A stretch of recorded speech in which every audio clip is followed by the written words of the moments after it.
বাংলাদেশের ক্ষমতাচ্যুত প্রধানমন্ত্রী শেখ হাসিনাকে প্রত্যর্পণের বিষয়ে চূড়ান্ত সিদ্ধান্ত নেবে ভারতের আদালত। ভারতীয় কর্মকর্তাদের বরাতে দেশটির সংবাদ মাধ্যম ইন্ডিয়ান এক্সপ্রেস এ তথ্য জানিয়েছে।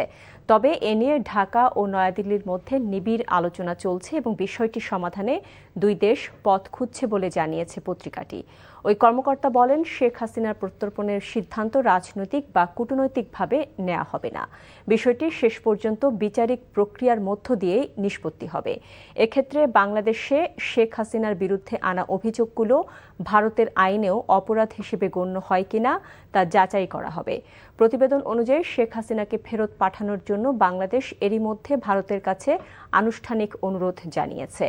এর সঙ্গে 2013 সালে ভারত বাংলাদেশ প্রত্যর্পণ চুক্তি অনুযায়ী প্রয়োজনীয় আইনি নথিপত্র পাঠানো হয়েছে। ভারতের পররাষ্ট্র মন্ত্রণালয় জানিয়েছে, প্রত্যর্পণের বিষয়টি প্রচলিত নিয়ম অনুযায়ী পর্যালোচনা করা হচ্ছে।